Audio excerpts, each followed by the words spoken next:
Good evening, Lee. Can we start the session? Yeah, we can. Okay. So we are live on YouTube now. Okay. So welcoming one and all present here. Today we have with us for this edition of the Meet the Residents, Dr. Soirindhri Banerjee, who has done her MBBS from ESI PGI MSR Joka, and who has completed her MD Radiation Oncology from IPGME&R and SSKM Hospital. Didi, welcome and thank you for giving us your time tonight. Thank you. Hello, everybody. Okay, so not waiting for very long, just to tell everybody the motive of the session. The basic motive to do this tonight is to tell everybody about what you can encounter when you're doing a radiation oncology specialty, and what is life like as a radiation oncologist and what challenges do you have to face. So who is better to tell you all of this other than our very own senior mentor and HR secretary of SAMSA, Dr. Soirindhri Banerjee. So this field, the field of radiation oncology, is not very known to many because there's almost nil exposure to this during MBBS. So, Didi, to start off, could you please give us a basic idea to tell us what exactly is radiation oncology? Right. So we know cancer can be treated in three ways mainly: by surgery, by chemotherapy, and by radiotherapy. So the surgeons deal with the surgical removal of a tumor. Radiation oncologists deal with delivering radiation to a particular tumor to treat it via radiotherapy. And chemotherapy can be delivered by either radiation oncologists or medical oncologists. So the primary role of a radiation oncologist would be to plan radiotherapy and then to deliver radiotherapy, to aid in the delivery of radiotherapy and to supervise the delivery. And before and after that would be about screening, about diagnosis, about staging the tumor, and formulating a treatment plan, and then deciding what course of action is to be taken, whom to refer to, whom not to refer to, and then ultimately helping the patient get into therapy, either chemo or radio or surgical, whatever is deemed fit. And then once the therapy is over, for a follow-up, for a regular follow-up, and then eventually maybe going into end of life care and things like that. So the entire plan is basically generated by a clinical oncologist who is also known as a radiation oncologist.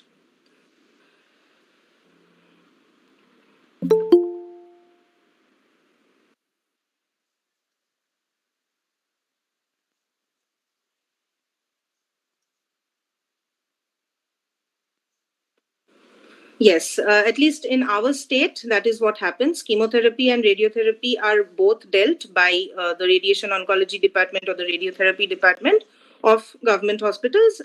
Some corporate hospitals have a separate medical oncology department. Also, among government hospitals, maybe Medical College Kolkata has a separate medical oncology department. But otherwise, holistically speaking, the radiotherapy department deals with chemo as well as radio both. Okay, Deep. So, from the perspective of a graduate who basically has no idea, what should we expect when we are doing our residency? So, from the point of view of a graduate who has no idea, it is an unknown territory. So, right when you are entering the branch as a PG resident, you are scared at the very outset because you don't know what you're getting into, unless you have researched well or you visited the departments at particular hospitals. So, what would you expect is basically, first of all, you need to know what the curriculum entails, and then what the duties will be like and what exactly you're dealing with when it comes to radiotherapy care. So the first thing is the academics, and the second thing is the clinics. So in academics, the curriculum of MD radiation oncology or DNB radiation oncology in India has 4 subjects. So the first will be basic clinical, the basics of cancer biology. general oncology, which we would call. Second would be radiobiology or cancer biology, along with medical physics. The third would be systemic oncology, which would basically entail the entire cancer gamut of medical science. And the fourth would be recent advances in the field of radiation oncology or cancer as a whole. It would include immunotherapy as well. So that is the clinics part of it. So we need to study, we need to read up, and we need to understand these four subjects per se. And the clinics part of it would be basically you seeing cancer patients in the OPD and then coming up with a plan. First of all, diagnosing. If the patient comes with a biopsy report already where malignancy is already proved, then you don't have to go into diagnostic, but you have to go into a staging workup. So that staging workup would entail a metastatic workup where you basically aim to stage the disease, whether it is an early stage or a locally advanced stage or a metastatic disease already, because your treatment is going to differ with the stage. So you first ascertain that, and then you formulate a plan as to what you want to do with your patient, whether you want to refer for a surgery immediately if it's an early disease or a very an operable tumor. Then you would refer to a surgical oncologist or a general surgeon or a gynac or an ENT surgeon, whatever site we are talking about.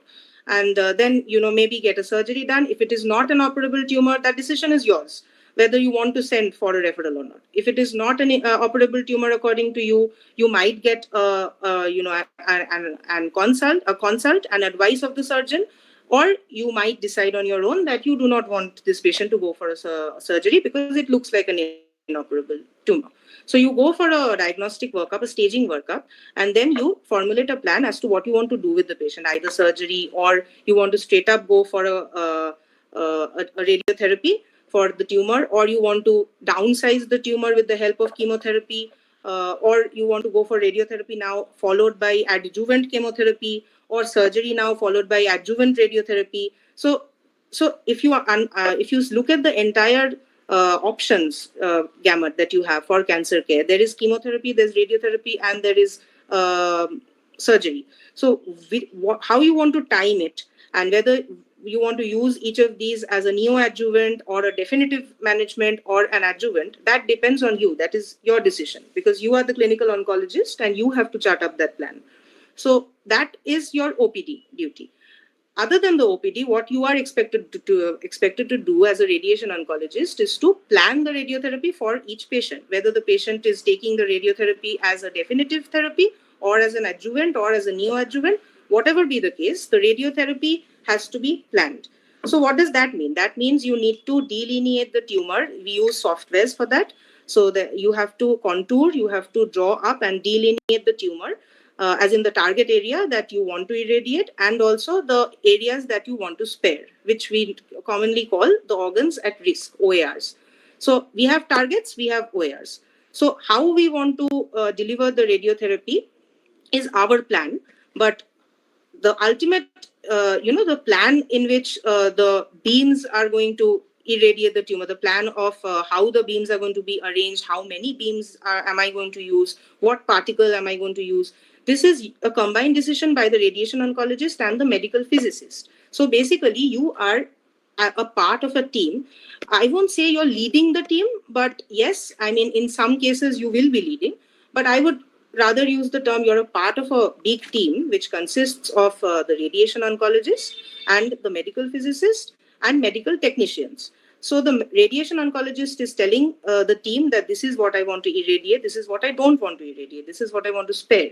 And the medical physicist will now plan based on what you want to irradiate, what you have already delineated.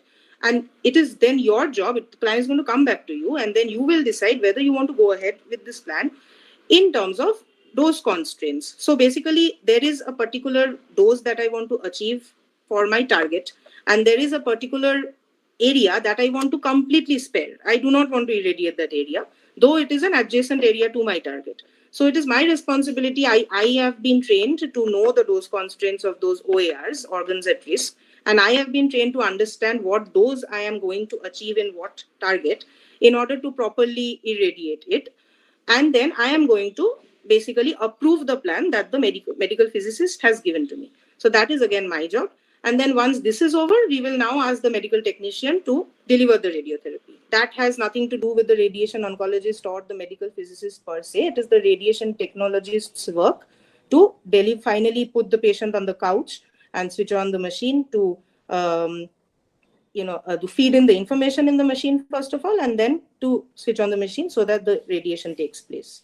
So that is one aspect, and the other aspect is brachytherapy, which is an entirely surgical procedure. It's a mini surgical procedure. So if you want to talk about brachytherapy, we can talk about it in details later on. That is again another way in which you deliver radiotherapy. That is also the radiation oncologist's job. So these are the things where you will acquire training once you are in PG in terms of clinics.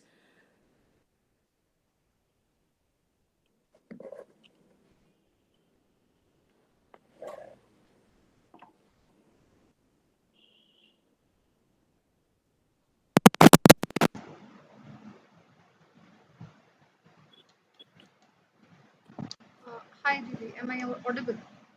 Yeah, you are. Okay. So that was a pretty long answer as far as everything else is concerned. Um, Again, since you're mentioning medical physics here, how difficult is the learning curve? And then, um, I mean, if somebody is not acquainted with medical physics, what would you suggest the person to do? See, medical physics, none of us are really acquainted to because it wasn't a part of our MBBS curriculum.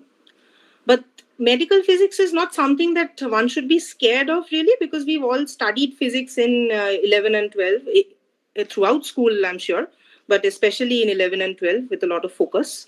So in medical physics, as the amount of medical physics that is required in the curriculum of radiation oncology is just pertains to radioactivity, radioactive sources, and about ionizing radiation and non-ionizing radiation, and what changes it brings about in the human tissue. That is about radiobiology. So radiophysics will only deal with this aspect. So I don't think it will be very, very difficult for a person to understand medical physics, because it's just a part of the entire physics gamut that we would imagine. It's really not that tough. Trust me. I mean, initially when we enter PG, probably in the first year when we are trying to read those humongous books, it will look a little difficult because they are a lot of physics. But as and when your tenure progresses and you talk to your seniors and everybody in the department, you understand that not the entire book is for you to read and understand. It is for the physicist, for the medical physicist. For you, there are specific chapters, specific areas, specific concepts that you need to build, because you just need to know what are my options in terms of ionizing and non-ionizing radiation, what particles can I use, what electromagnetics can I use, and how can I specifically target a particular place, which means how can I increase my precision as a radiation oncologist. Because the only thing that a radiation oncologist wants to achieve when delivering radiotherapy or when planning is to increase the therapeutic gain or the therapeutic index, which means that I will want to maximally irradiate the tumor and spare my organs at risk as much as possible. So, what I need to know in order to do that is what medical physics is. So, it's nothing very huge or very difficult, I think. So, uh, so how long does it normally take for somebody to get acquainted with medical physics? Is it just the first year, or does it extend into your second year as well? That frankly depends on how many hours you're studying per day. So, no, I would say if you are because in RadOnc residency, your evenings will be free more or less, so you will get a lot of time to study, or whatever you want to do in the evenings are more or less to you. So if you're studying regularly, then I think first year is enough for understanding the concepts in medical physics and for answering the questions that will be asked in the exams, at least in the MD or the DNB exams, will be enough. And later on, your entire life is about learning. So once you're out, you take in more exams. Obviously, your standard is going to increase, and the amount of information you would need will increase. So that comes later. For PG, first year, yes, enough if you're studying regularly.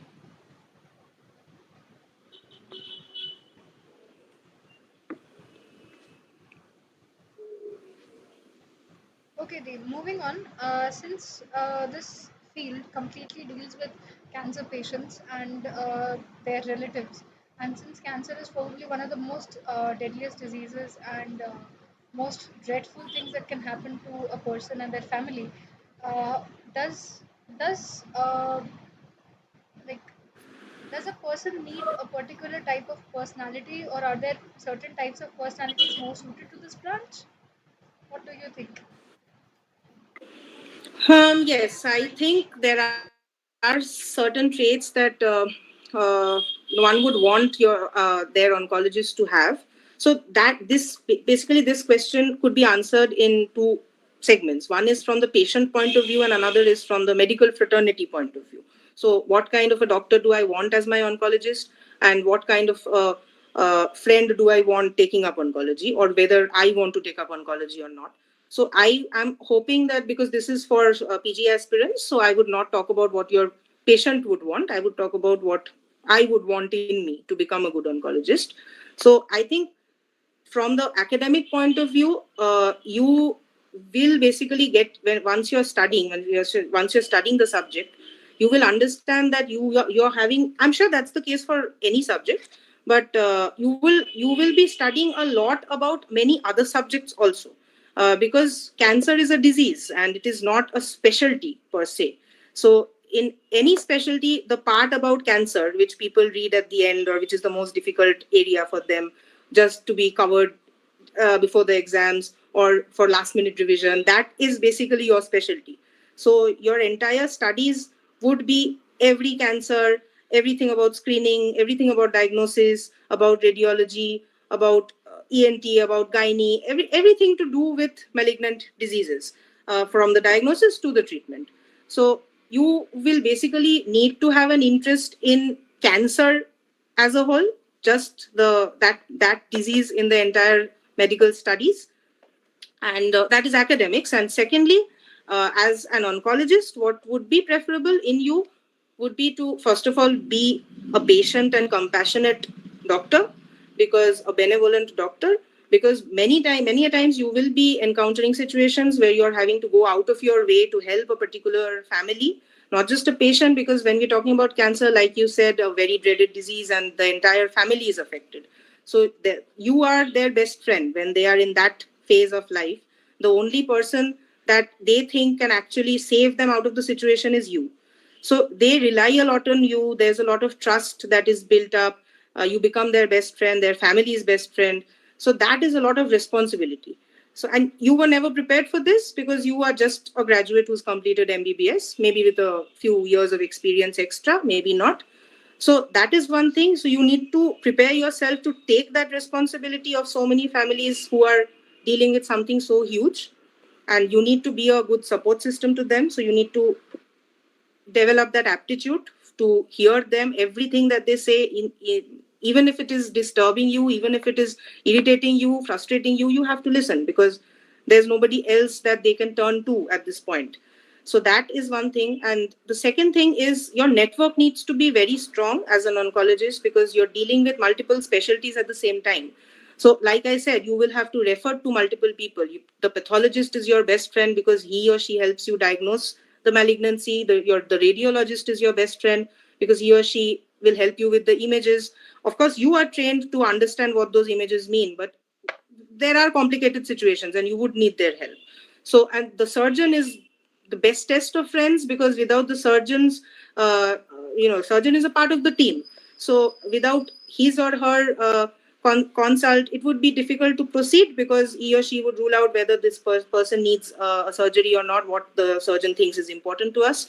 So multiple people that we need in the team. So our network needs to be strong, and it will develop. The more you spend years in oncology, it's going to grow, get stronger. And the last point that, again, coming back to academics, you would need is you need to love surgery as much as medicine when you're taking up radiation oncology. So it's a mix of both things together, because there are times when you will have to deal with things surgically, because brachytherapy, like I said, is basically a surgery. So that is surgery. And then again, when it comes to sitting in the OPD, diagnosing things, and then coming up with a radiotherapy plan, and then following them up, etc. That is again medicine. So medicine plus surgery is what we need to be good at. So I think that's about it.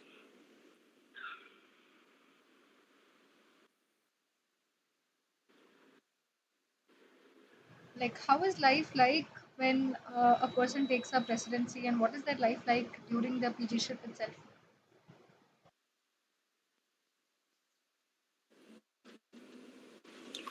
So are you talking about a RadOnc PG specifically, or any PG?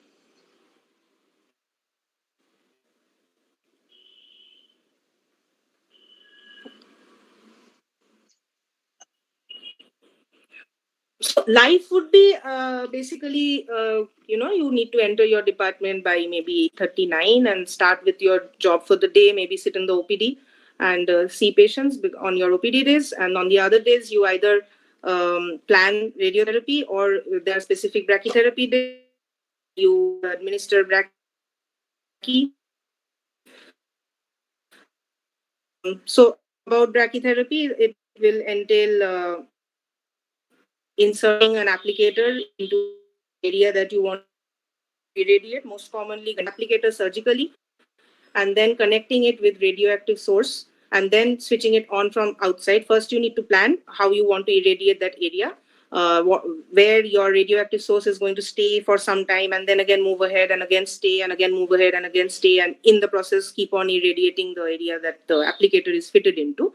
That you need to plan. Then again you send it to the medical physicist, and the medical physicist is going to again come up with a plan and then send you for approval. It's the same, like I said. So that is about the brachy days. And then there's a particular date, is in government hospitals in our department where I've done my PG, we used to have a fixed day for machine setup. So we have one telecobalt machine by the Bhabatron. It's called the Bhabatron 2 machine. So we call our patients, the patients whom we have planned for radiotherapy, and the radiotherapy is scheduled to start maybe from the next week. So I would call this patient on a weekend, maybe a Saturday, and I would put the patient on the couch, and there are certain beams. So there are green laser beams. It looks cool. It looks like gaming. So there are green laser beams that are basically, they will, once they collate and they align x axis, y axis, and z axis, we know when three axes meet, there is a point that is created. So we call that the isocenter. So the point where three things are joining is the isocenter, and we set that up. So this is the technical aspect. It's nothing very huge. I know maybe I'm sounding over the top and you're not understanding exactly what I'm saying, but once you've spent a week or two, I think you will get what I'm saying. So that is basically called a machine setup. So we basically tell the machine that this is where I want my radiation to, my rays to fall. So this is the place that I want to irradiate. That is something that we tell the machine. And for that, we just ask the patient to sit on the to lie down on the couch or sit on the couch or whatever is the decubitus of the patient while like during radiotherapy. We ensure that, and then we align the beams so that it's on the point where I want it to be. That's it. So that is one setup day. So setup day, brachy day, planning day, and OPD. That's it. That's how PG life is. So your work is going to get over maybe at 4:35. If you want to spend a lot of time in contouring, which is basically the mainstay of your job, you need to plan. So maybe 6:30. That depends on you. And then the rest of the evening is free. You can study. You can write some papers, because that is a big part and parcel of our specialty, writing papers. Yeah. Okay, so since this is so dependent on institution, and it probably varies from institution to institution, and then again, like you said in the beginning of the session, that in our institution, or at least in Kolkata, a radiation oncologist has to do both the chemotherapy and the radiation therapy wala part. But how is it like in other states, and what is it like in the rest of the country or outside the country? So in the other states, there are some states that are very stringent in saying that the radiation oncologist will only deliver radiotherapy. And the clinical part of it is, of course, theirs, because, like I said, the first work of what we call a clinical oncologist is basically the radiation oncologist. That is anywhere in the world, not just our country. So the basic plan, the basic consultation is to be done by a RadOnc. So once that plan is drawn up, that this is how I want to treat this patient, we can send to surgeon, we can keep the patient to ourselves where we want to go for a definitive radiotherapy. But for chemotherapy, it depends on where I'm practicing. So if my state, there are particular states that are very stringent in saying that chemotherapy, the chemo drugs are only going to be advised and administered by medical oncologists. But then that is not the situation in our state. In West Bengal, RadOncs do both, because most government hospitals don't have a separate medical oncology department. So obviously, if you don't have a department, we don't have anybody to refer to for chemotherapy, just for chemotherapy.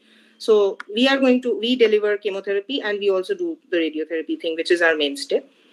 Outside India, I think, at least in the UK, there is a clear-cut differentiation into MEDONC and RadOnc.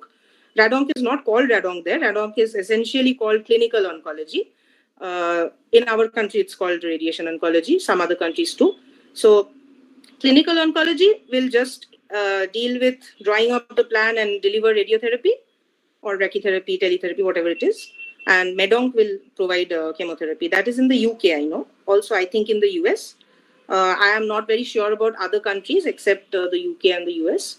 But in our country, this is the situation. Like state to state, it varies. In our state, it is RadOnc does both.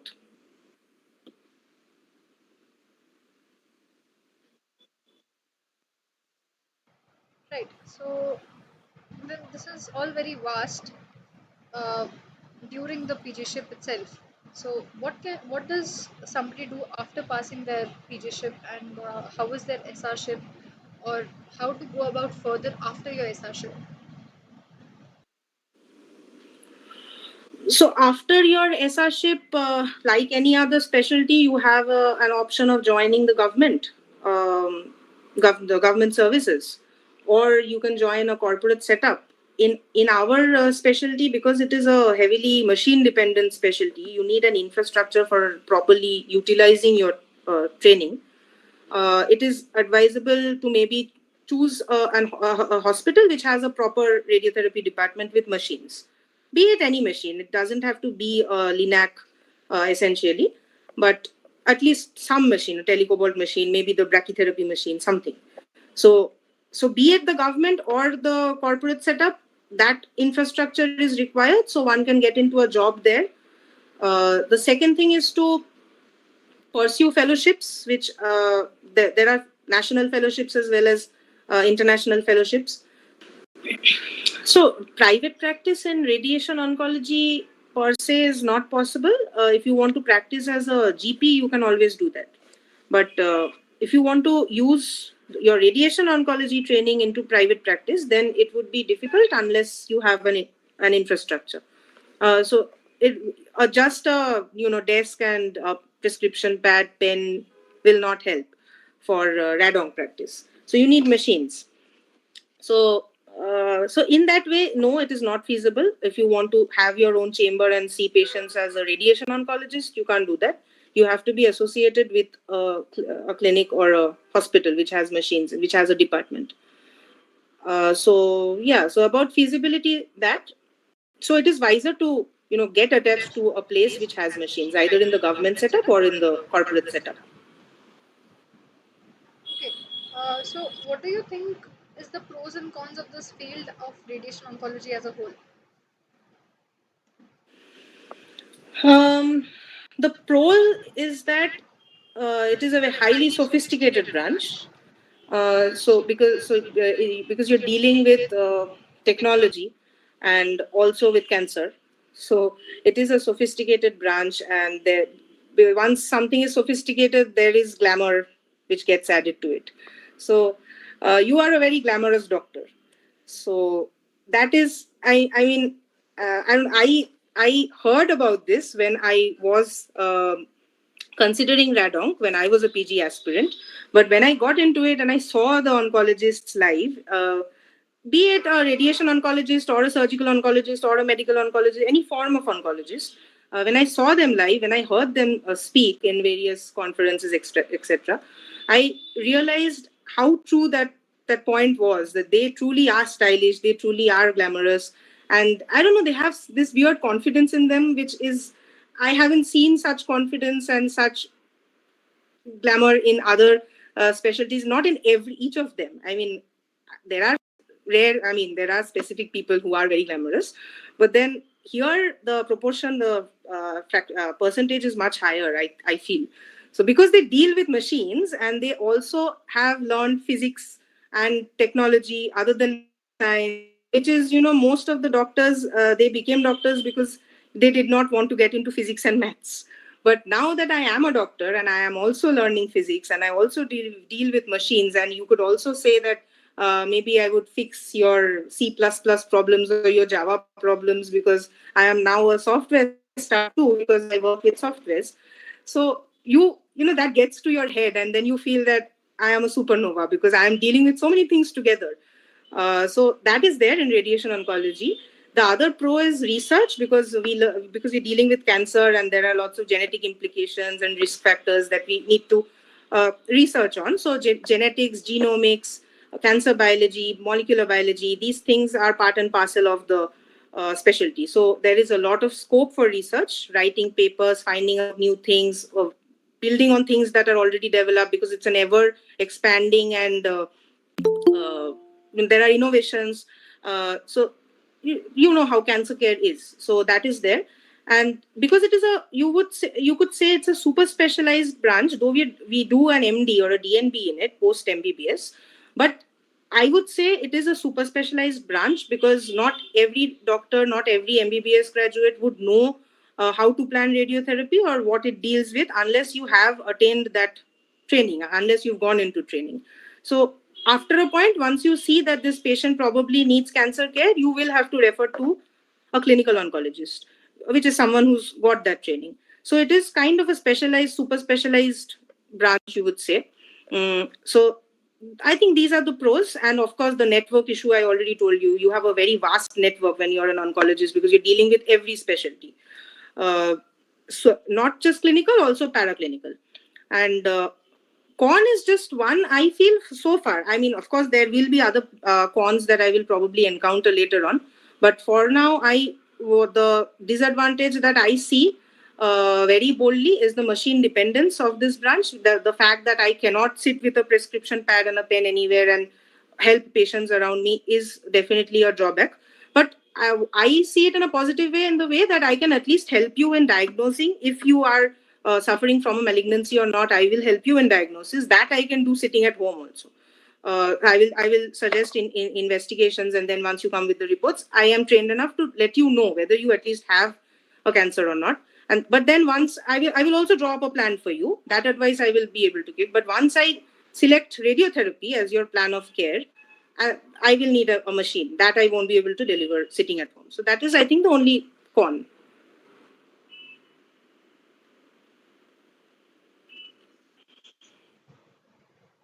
Okay.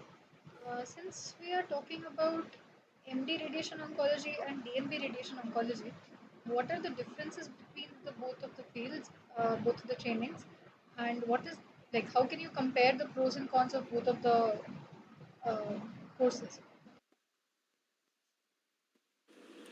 The training is more or less the same. What we learn, what we have to study, and the syllabus of our exams are the same in both these courses. The main difference in our country is the bond issue, because MD will have a bond and DNB won't have a bond, but that is true for all specialties. The specialty specific difference is that in MD, because you're doing it most commonly from a government hospital, you will not have very advanced machines, or maybe not have, once the radioactive source is getting over, because it has a lifespan, it has a T half. So once that is over, it needs to be replaced. So that is not very they are not very proactive in government hospitals. We know the resource the resource constraints that we you know survive in a government hospital. So that is a problem because these machines need upgradation and they need source change, etc. So that is a little lackadaisical in government hospitals, I would say. Not all, but maybe some of them, which will never happen in a corporate hospital because they have enough funds, and because they are a corporate setup, they, I mean, it is expected that they would get things running, very smoothly as the need arises. So that is one difference in training. You will always get good machines, properly functional machines, etc. In government hospitals, maybe you will have to suffer 1 or 2 months without a machine or without a source, or the machine getting stuck and nobody really doing anything about it for maybe 1 or 2 days, stuff like that. So these are logistic issues. These are differences, and the other difference is academics are better, I feel, in the MD course, because I've heard my DNB friends from other corporate hospitals that they say that teachers, the guidance is a little restricted, not in all institutes, but some institutes may be lacking in that way. But definitely a DNB resident will be able to elaborate on that point much better. From the MD aspect, I know that academics are good in most of the colleges. We have regular seminars and panel discussions. There's something called Journal Club, where we discuss recent articles that have come up in various international journals, landmark trials that have led to a change in cancer care. We discuss those. So there are classes also, and before the exam, obviously revisions, etc. So there is proper guidance. Once we get going into third year and we have our exam coming up, we have guidance in all colleges. It is more or less the same. DND probably is, I don't know, I'm not sure whether it's the case in all institutes, but in one or two, I have heard my friends saying that it is probably a little less as compared to MD. The guidance is maybe a little less. Other than that, the training is the same. What you know at the end of 3 years is the same.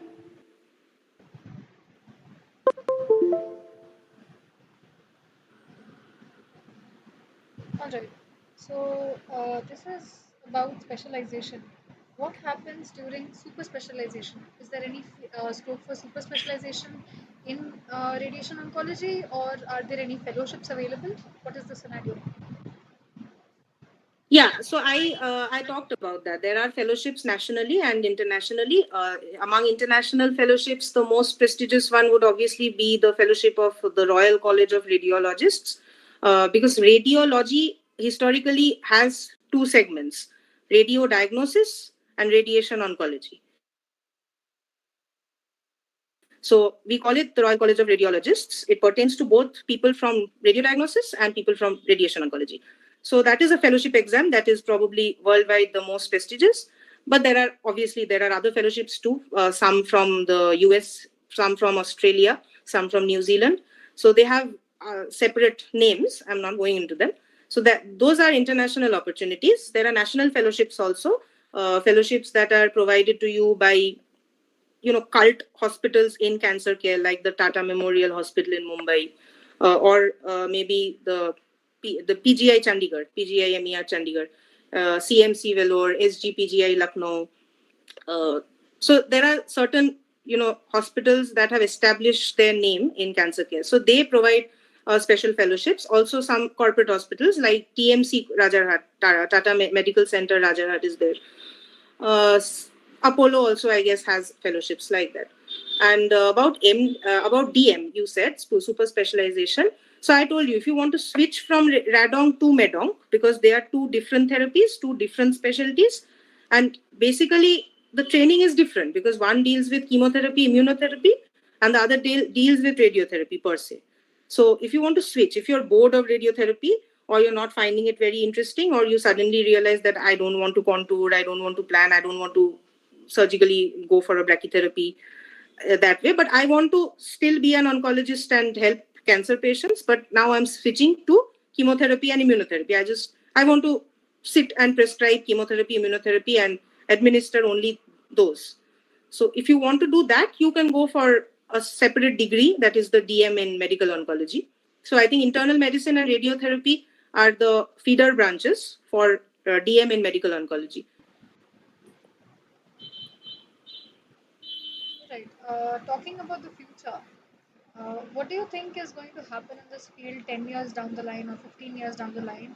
And what are the recent advances and like in this field? What exactly do you think would be the prospectus of a cancer oncologist uh, maybe 15 years down the line? If I am talking about radiation oncology, then the recent advances are basically the more precise ways of delivering radiotherapy. So there are multiple techniques, they have their names. We have a paper on that. Our fourth paper in the MD or the DNB exam is on recent advances in radiotherapy and cancer care. So they're called IMRT, SGRT, SBRT, SRS. They have their full forms. I'm not going into them. So that is recent advances in radiotherapy only. In oncology overall, the another very interesting aspect is immunotherapy, targeted therapy, where we use monoclonal antibodies and tyrosine kinase inhibitors uh, to kill cancer cells or for palliation sometimes. So that is about the recent advances. So 50 years down the line or 10 years down the line, what happens to an oncologist? I didn't quite understand. I mean, what exactly do you want to know here? I mean, are you talking about career prospects? Yes, yes. Job prospects. Yeah, so I talked about job prospects. You either get into the government sector or the corporate sector and you treat cancer patients in the radiation oncology department. That's how it is. And But then it's again, only going to. yeah. So basically, there is a lot of saturation in this field, right? Because a lot of people are taking it up, and then there are a lot of new seats as well. So both senior doctors, junior doctors are coming up.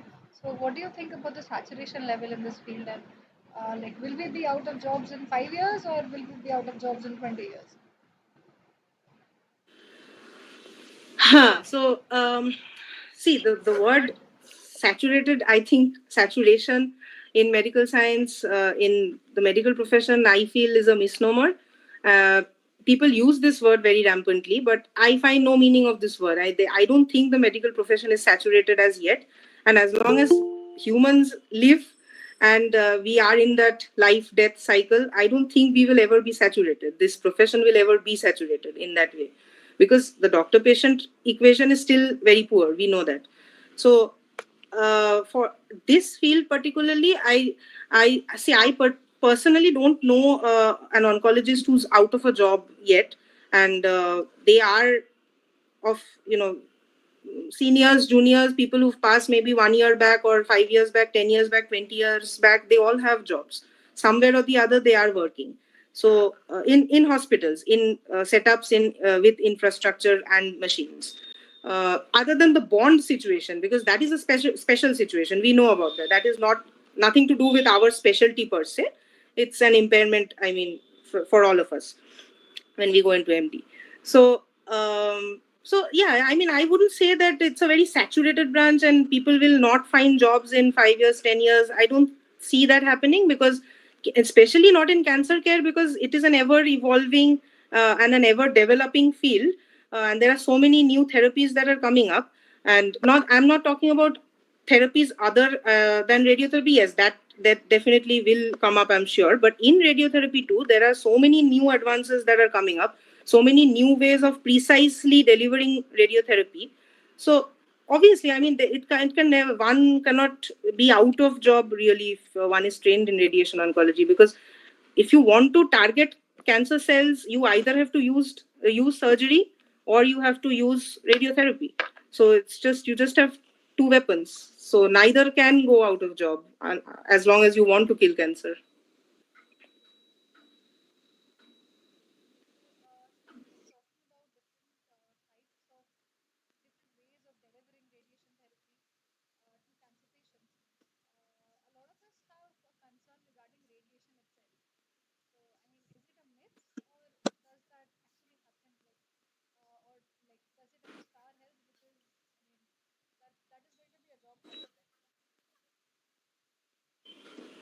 Yes, no. So this is entirely a myth. I also had encountered this when I was researching about radiation oncology as a PG aspirant. Some people who were outside the field, some other specialists, they had told me that radiation oncology deals with a lot of radiation, and you will be exposed to radiation day in and day out. But it is a myth. When I spoke to oncologists, radiation oncologists, they assured me that that is absolutely not the case. And so I will practically tell you the situation. What happens is, you as a radiation oncologist are maybe leading that entire team of cancer care, and you are only planning, or you are just surgically inserting the applicator when you're wanting to deliver brachytherapy. That is it. So your work is at a console. So it's like a gaming console. It's like a video game. So there are softwares, and you use them, and you're sitting at a console. You are only telling the machine what to do, and then you're involving the physicist and maybe generating a plan how the beams are going to arrange, like I said, and then approving the plan, and then finally telling your technologist that, okay, let's go for it. This is the plan. This is the patient. Now let's deliver. So the show is the final show on each day, because radiation is delivered in fractions.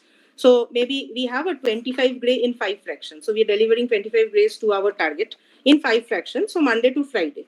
So the technologist it is now his or her responsibility to call the patient at a particular time, maybe for 5 minutes, 10 minutes, and then put the patient on the couch, switch the machine on, feed the plan into the machine first, and then switch the machine on. And the radiation takes place in a closed chamber, which is known as the radiation chamber, and there is nobody in it other than the patient. So, and you are nowhere in the scene. The person who is sitting on the other side of the lead wall, because there are primary barrier, secondary barrier, in order to protect radiation workers from the radiation hazards. So even outside that wall, on the other side of that wall, is the radiation technologist who is operating the machine. You are nowhere near the scene. So you are either in your OPD working, or you are at your planning console, which is known as the TPS, or you are into brachytherapy, because that is entirely a different. You have an OT for that, operation theater. So that is the thing. There is no neither does this. Neither is this a concern for the radiation oncologist, nor for the medical physicist, nor for the technologist. It is only a concern for the patient, and it is not a concern only because we want to irradiate the tumor. Uh, is there any chance of a person getting exposed during brachytherapy itself? No, once you insert the applicator surgically, you come out of the room, and then again there is a system of connecting the applicator end to the radioactive source, the machine through which the radioactive source passes. So these are connected tubes, which you have connected with the machine, and the other end is with the applicator that you have inserted. So, for example, if I'm talking about cervical cancer, I've put in the applicator.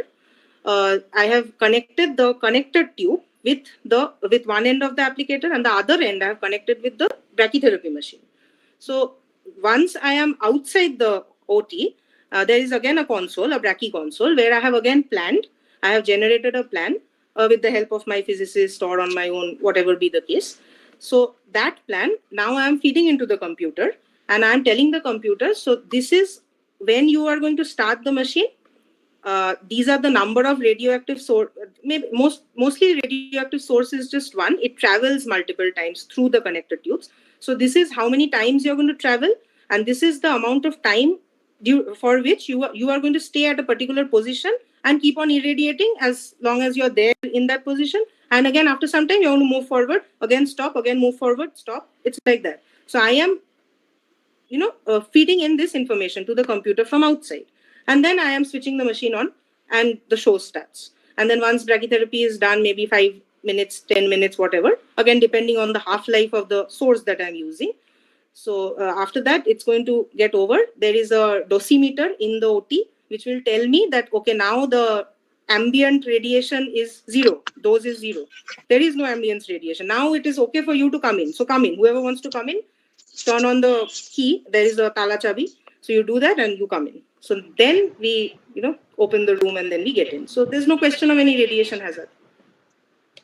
Okay, that actually clears a lot of doubts. Okay, there was this personal question that I had. See, I am very interested in teaching as a profession. Probably, I might have probably taken it up if I would not have become a doctor. So there are a lot of people who are interested in teaching. And is there any scope of teaching in this field later on, maybe?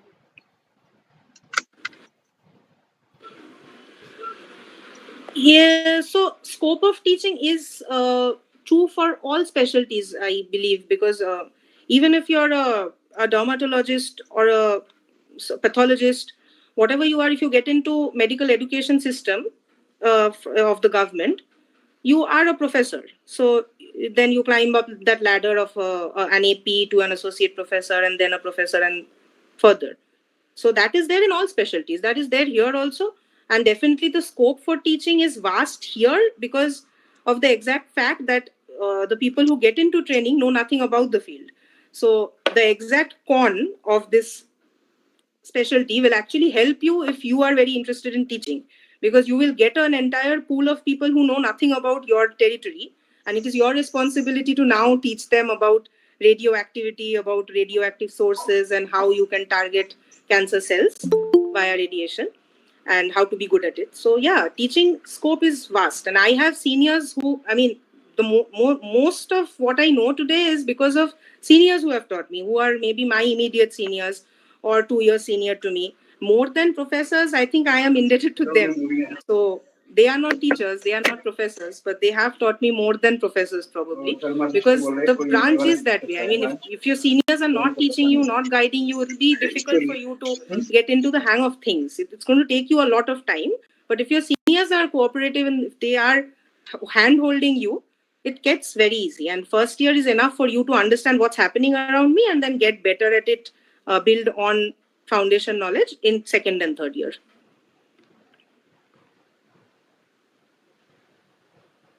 Thank you, Dee. Okay. Now, again, at the end of the day, even if we are not doctors, even if they're in any other field, what we need to worry about is our financial aspect, the financial concern of an entire field.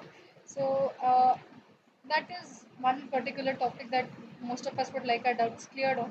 So, could you please elaborate on that? So, if you're in a RadOnc department as later on as a consultant, if you join, then I think yes, it is financially lucrative because cancer therapy itself is an expensive area. So, be it chemotherapy or radiotherapy is very extremely expensive. So chemotherapy is also, I mean, chemotherapy is just drugs that basically anti-cancer drugs that you've learned about in pharma, in MBBS. So those also are expensive. So the very basic foundation of cancer therapy, that is chemotherapy, which is supposedly the least expensive, is also very expensive. So cancer care from the patient point of view or the hospital point of view is an expensive deal. But you, as a doctor, once you're trained in either medonc or radonc or surgical onc, will, I mean, I don't think it is very proportional to. It's not that. Don't think that just because I'm an oncologist and I'm dealing with cancer care, I am earning a lot more than my peers in other specialties, because they are probably prescribing paracetamol as their basic. So what will you earn from paracetamol? But the basic thing that I'm prescribing is a cisplatin. So that itself is very, very way more expensive than a paracetamol.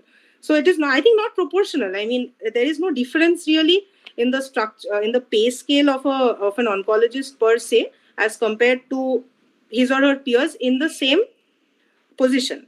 But of course, this will obviously depend on which hospital you're working on, because the corporate sector is entirely different and they have their own policies, etc. So I'm not, honestly speaking, I'm not there yet. So it will be difficult for me to explain to you the entire financial aspect. Obviously, a senior consultant oncologist will be able to guide one better in terms of finances. But I don't think I have seen or I have, taught this idea in training that oncologists are exceptionally rich doctors who have the opportunity to earn a lot. I don't think that's the case.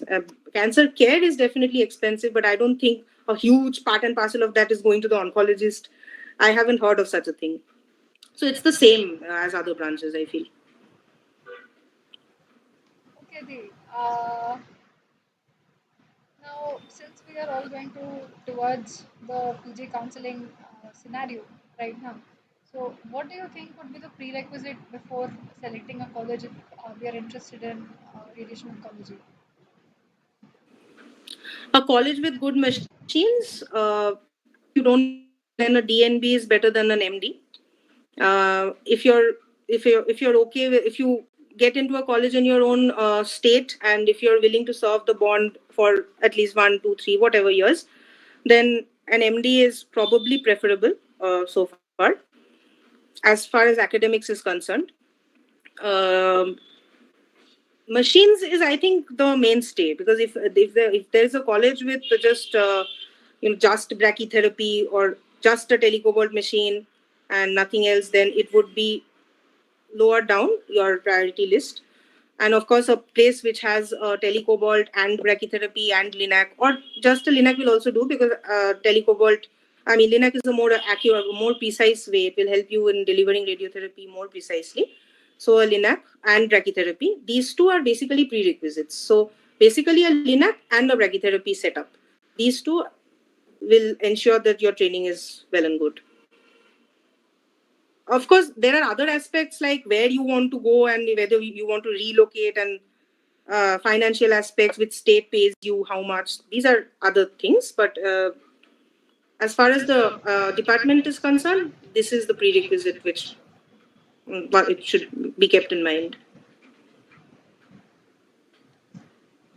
Thank you so much for your insight, Deep. This was a pretty long and a pretty enriching session.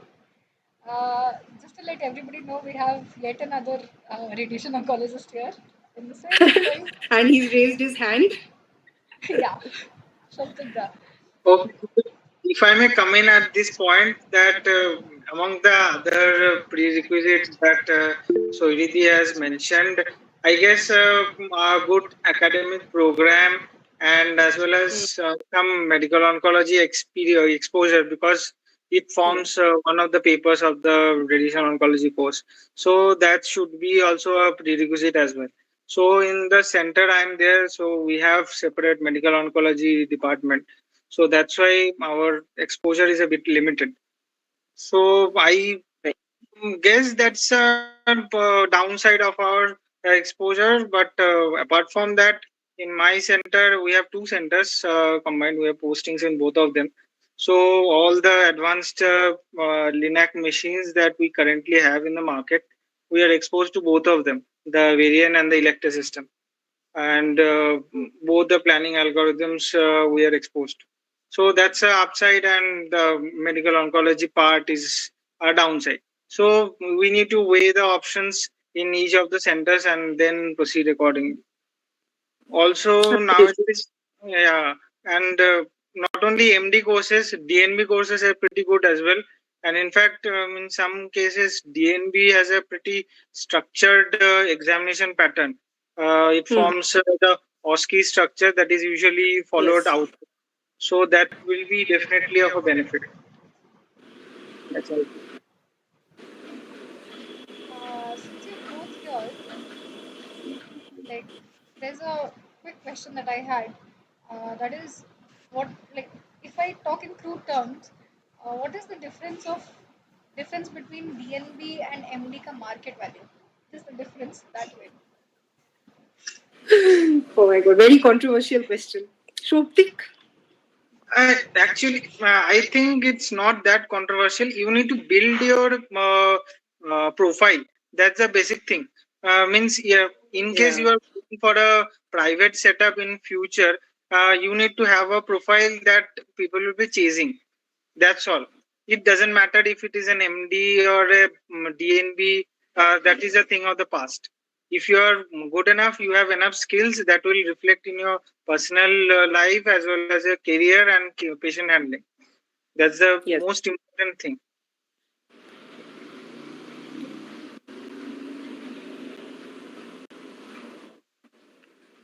This, I think we can open the floor to questions. Okay, so So I believe we can anything open the else? floor to questions now. So if anybody has Yeah. any Yeah. questions, please go ahead and ask these two experts because I have zero idea.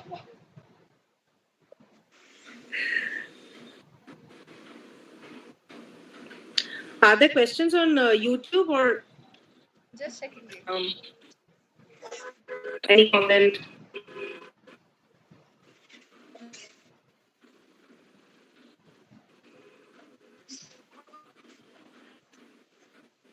Anything in case anybody wants to feel like It's not. in our MBBS course, we are not exposed to radiation oncology as a subject. Most of the centers are like that, and comment on every center. So, because dealing with the physics part and all, they're new for us. So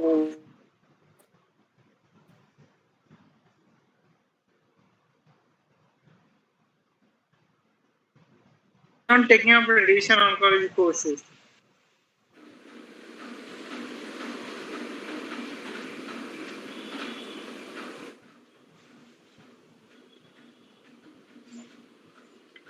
So, are you being posted in the MedOnc department as your PG course?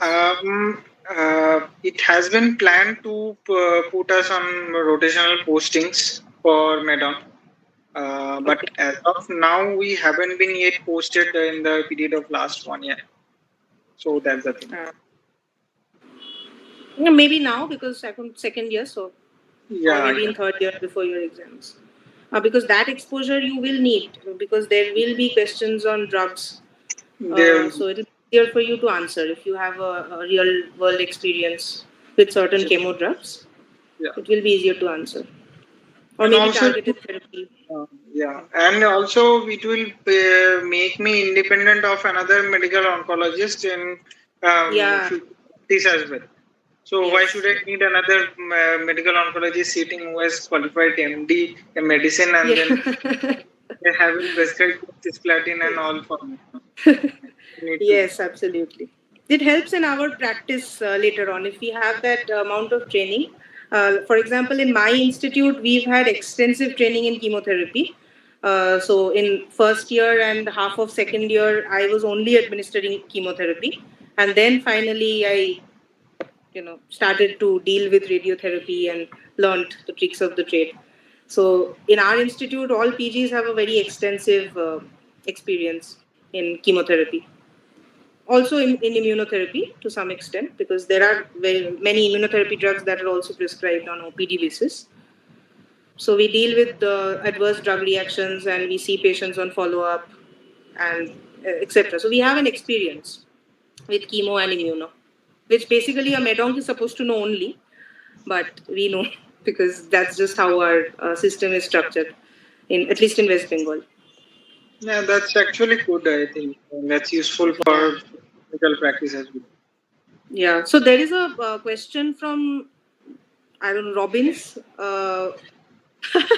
So I don't know if it's a he or a she, but there's a question asking about the difference between medical, surgical, and radiation oncology.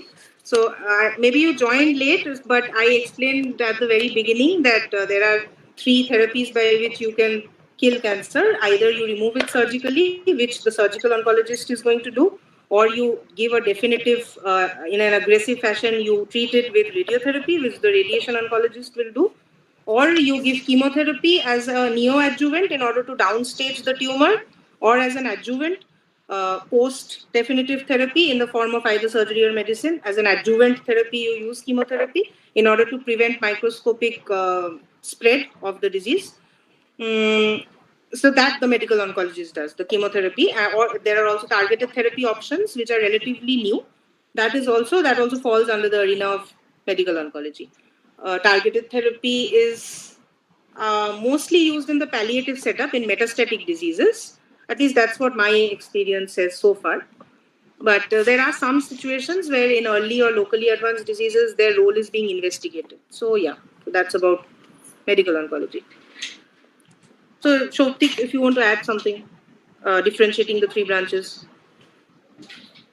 Regarding the three branches, mostly in most of the cancer management settings, usually one of the other management options are usually indicated, and mostly the decisions, at least in my institute, it is all the cases passes through the joint clinic sessions. So the patient has an option of all the types. Usually, the main role of radiation therapy and chemotherapy comes in on the grounds of organ preservation itself.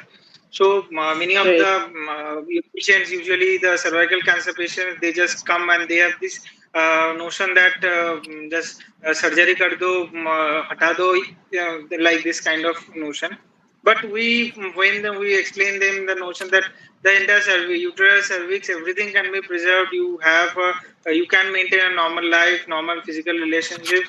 So that's the point where we can emphasize the need of radiation therapy and chemotherapy taking precedence over surgical oncology in some of the aspects. Yeah. So essentially, whenever there is a cancer patient that is diagnosed, there is a multidisciplinary tumor board where the surgical oncologist, radiation oncologist, medical oncologist, and specific, pathologists, radiologists. So all of them attend that meeting, and then a proper discussion, a formal discussion, is done based on which a treatment plan is drawn up, and eventually that plan is what is followed. So not every hospital has a formal MDT session for each and every patient, especially not in government setups because patient overload. Will be Yeah. So definitely. in that setting, the clinical oncology or the radiation oncology department is the one that takes that responsibility of drawing up the plan and then finally going into therapy for the patients.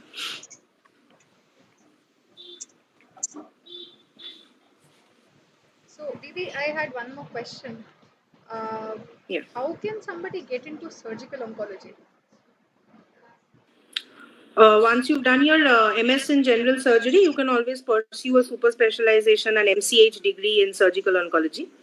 Or you can do a DRNB, which is a, I think, postdoc from the national board, which is equivalent to DNB basically. So DNB followed by DRNB or MD followed by MCH in surgical oncology. That is how you become a surgical oncologist. Okay. Maybe.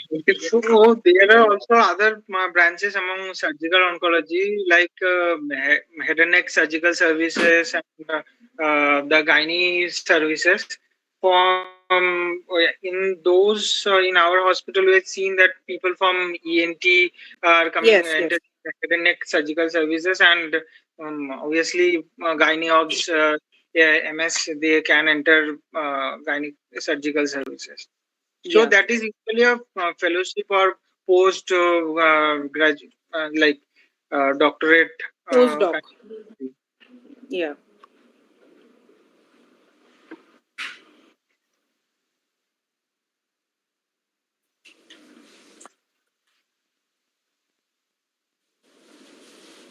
Yeah. As in,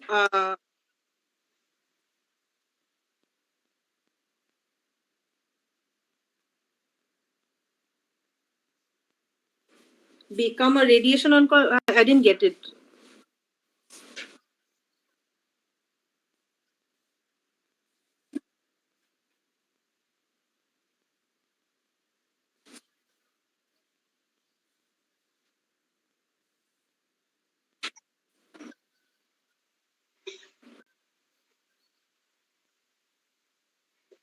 Yes, in head and neck radiotherapy, you can. There are fellowships. I told you, there are international and national fellowships which specifically deal with only one part of the body or one particular technique of radiotherapy. For example, I said SRS. So you can also go for a head and neck oncology fellowship where you're only dealing with head and neck cancer radiotherapy.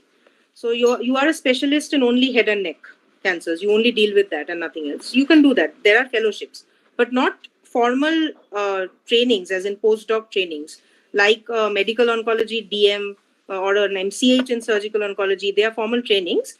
So not like that. You can just go into fellowship because I told you this is basically an end specialty. There is nothing else that you want to do unless you want to, like you said, specialize in only one part of the body. So if you want to streamline, you can go for fellowships and do that.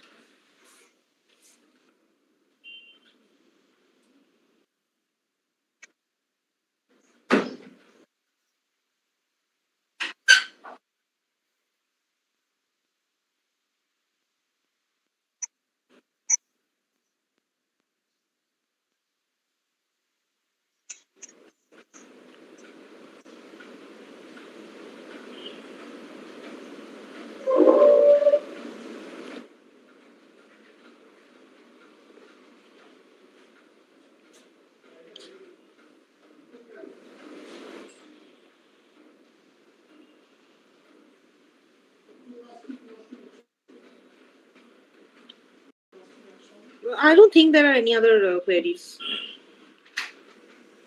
Did we go? Did we go on YouTube?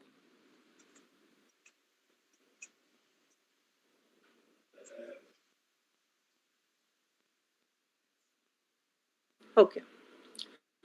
So I don't think there will be any coming anytime soon. If anyone has any Yeah. questions, they can surely get back to us anytime. We're openly available. Yes, we can Yeah. answer Yeah. in the follow-up session. Yeah.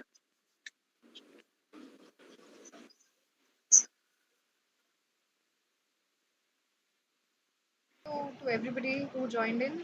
Thank you so much, Soirindri, and thank you so much, Shobtikda, for joining in because we were not expecting you, Thanks, and it's Pratik. been a lot better because of you.